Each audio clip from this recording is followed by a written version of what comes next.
Bienvenue à tous, n'oubliez pas de vous abonner pour retrouver tous les jours une nouvelle vidéo résumant l'actualité automobile en quelques minutes et tous les samedis, l'intégrale de la semaine. C'est parti! Le tout nouveau SUV d'Alfa Romeo, le Milano, quelques jours après sa présentation, pose déjà problème. C'est même un véritable scandale qui a éclaté en Italie. Alors que certains pourraient s'attendre à ce que ce Milano soit assemblé, comme son nom l'indique, en Italie, il semble qu'Alfa Romeo ait opté pour un autre chemin, celui menant à l'usine de Tychy, en Pologne. Oui, le Milano est polonais. C'est comme si on apprenait que le bleu d'Auvergne était fabriqué au Mexique. Bien évidemment, cette nouvelle a secoué la botte italienne. Le ministre italien de l'Industrie, Adolfo Urso, s'est levé en criant au scandale. Selon lui, appeler un SUV Milano alors qu'il est produit en dehors de l'Italie est tout simplement illégal. En effet, en Italie, il existe une loi réglementant le lien entre l'appellation d'un produit et son lieu de production, comme par exemple pour éviter certains abus d'entreprise qui pourraient fabriquer des fromages de type Parmigiano Reggiano dans d'autres pays tout en profitant du nom. Pendant ce temps, du côté de chez Stellantis, Carlos Tavares jongle avec les mots et justifie la décision de produire le Milano en Pologne en agitant la promesse d'un prix plus alléchant. En gros, acheter un Milano polonais et économiser 10 000 €.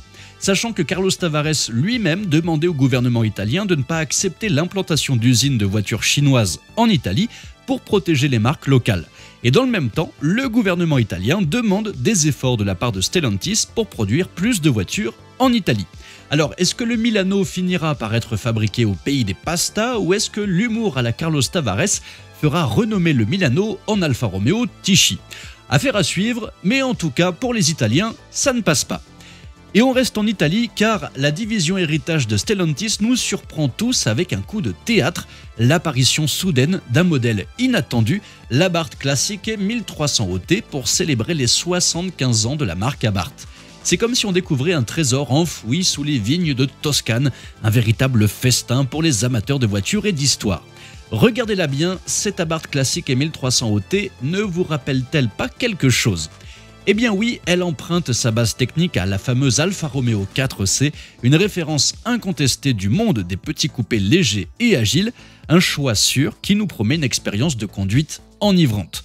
Les lignes de cette belle italienne sont épurées avec des entrées d'air discrètes et des optiques minimalistes à l'avant. Les ailes arrière sont galbées tandis que les feux ronds intégrés à un large bandeau noir marqué Abarth ajoutent une touche à son charme envoûtant. Tout comme cette teinte jaune éclatante comme un rayon de soleil sur les collines de Toscane. Mais attention, ne vous laissez pas emporter par le rêve trop vite car cette merveille n'est pour l'instant qu'une chimère. Pour l'instant, elle n'est qu'au stade de maquette à l'échelle 1/3. Mais ne désespérez pas car le design ne devrait pas changer quand elle prendra vie. Sous son capot, les spéculations vont bon train, mais il se murmure qu'un 4 cylindres turbo de 1,7 litre et 240 chevaux pourrait bien être le cœur de cette petite beauté qui prouve que Stellantis sait faire autre chose que des SUV. Par contre, si vous souhaitez mettre la main sur l'une de ces merveilles, je vous conseille de contacter Abarth sans tarder, car vous l'aurez deviné, cette série spéciale sera d'une grande rareté avec seulement 5 unités prévues. Et concernant les prix, cela reste un mystère pour le moment, alors faites vos paris dans les commentaires. On dirait que Tesla, le rouleau compresseur de l'innovation électrique, connaît quelques petits problèmes. Après des années à faire battre les cœurs des aficionados de voitures électriques, voilà que Tesla se retrouve à faire une pause sur le bas-côté de la croissance. Le premier trimestre de l'année 2024 a été moins brillant que prévu, une chute soudaine pour laquelle même le génie excentrique Elon Musk n'a pas de chargeur de secours. Voilà pourquoi les équipes doivent ajuster leur stratégie. Tesla a donc décidé de faire le ménage dans ses salariés en se séparant de plus de 10% de ses effectifs à l'échelle mondiale, c'est-à-dire au moins 14 000 personnes. Et ce n'est pas tout, les rumeurs suggèrent que Tesla aurait mis fin à son projet de modèle compact abordable à 25 000 €, cette fameuse et hypothétique Model 2 qui devait révolutionner l'accès à la conduite électrique. Mais attention, dans le monde de Tesla, les rumeurs sont volatiles et pour l'instant Elon Musk n'a fait que démentir cette information sans donner plus de détails et en a profité pour teaser la prochaine création de la marque, un robot-taxi à conduite 100% autonome prêt à être présenté dès le mois d'août 2024. Alors selon vous, est-ce la fin de la domination Tesla ou bien un nouveau départ pour la marque? Dites-moi ce que vous en pensez dans les commentaires. Bien, reparlons encore de l'Alfa Romeo Milano, enfin l'Alfa Romeo Junior. Cette voiture est un vrai drame digne d'une telenovela. Pour ceux qui prennent l'histoire en cours de route, Alfa Romeo, ce fleuron de l'automobile italienne, a dévoilé il y a quelques jours son nouveau bébé, un SUV urbain baptisé Milano, un nom qui sent bon le macchiato et les rues pavées de la cité lombarde.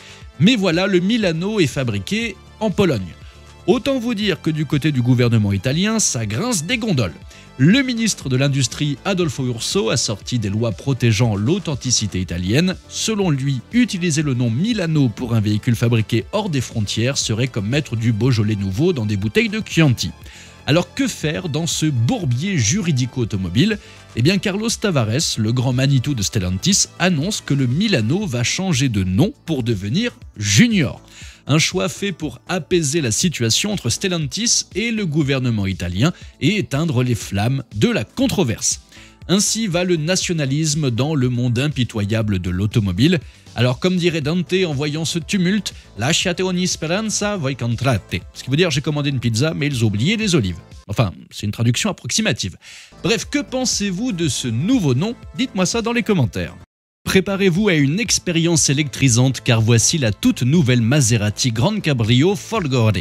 Oui, vous avez bien entendu, Maserati s'est lancé dans le grand bain de l'électrification avec une débauche de puissance et de style à la mesure de son nom. D'abord, la technique. La Gran Cabrio Folgore embarque des batteries d'une capacité phénoménale de 83 kWh, mais comme tout cabriolet, elle reçoit des renforts structurels faisant grimper son poids à 2340 kg. Mais laissez-moi vous dire, malgré cette masse, elle abat le 0 à 100 en 2 secondes 8, le 0 à 200 en 9 secondes et atteint les 290 km/h cheveux au vent. Elle a même un mode Max Boost qui, tel un coup de fouet, libère toute sa puissance, faisant rugir en silence ses 830 chevaux. Maintenant parlons de l'autonomie. Avec un regard impérieux vers la norme WLTP, Maserati promet entre 419 et 447 km. Ce n'est pas énorme vu la taille de la batterie, mais pour les recharges, cette belle dame peut absorber 270 kWh en courant continu grâce à sa conception 800 volts, ce qui permet de rajouter 100 km d'autonomie en 5 minutes. Et bien sûr, pour ceux qui ont les poches profondes et l'envie de se pavaner, voici le prix. On peut s'attendre à sortir un joli pactole d'environ 230 000 €, ce qui nous ferait un joli 98 € le kilo. D'ailleurs, à partir de maintenant, dès qu'une marque emblématique se mettra à faire des enclumes électriques, je ne parlerai plus en rapport poids-puissance, mais en rapport prix au kilo. Qu'en dites-vous ? Nissan dévoile une version repensée de son crossover emblématique, le Qashqai, et les enjeux sont grands. Nous parlons ici du mastodonte du segment des crossovers familiaux en Europe, une véritable légende qui a dominé le vieux continent pendant des années. On retrouve une nouvelle face avant dotée d'une calandre redessinée, sorte de mélange entre un 3008 et un Tucson. À l'arrière, les changements sont plus subtils avec des feux légèrement retouchés, des boucliers remodelés et des nouvelles jantes. À l'intérieur, les changements sont encore plus légers. On notera simplement que la tablette reçoit l'interface Google Automotive qui apporte vitesse et fluidité, déjà acclamée dans les rangs de Renault, Volvo ou encore Maserati. Maintenant, passons à la mécanique où le Qashqai ne change rien. Il conserve vaillamment sa gamme de motorisation, laissant le choix entre une version à hybridation légère de 140 chevaux ou une variante hybride e-Power de 190 chevaux. Mais malheureusement, ces deux options restent en proie au malus écologique français, arborant respectivement 141 et 117 grammes de CO2 par kilomètre. Côté prix, pour l'instant, Nissan ne les a pas communiqués, mais le Qashqai qu'il remplace se négocie aujourd'hui aux alentours des 32 000 €.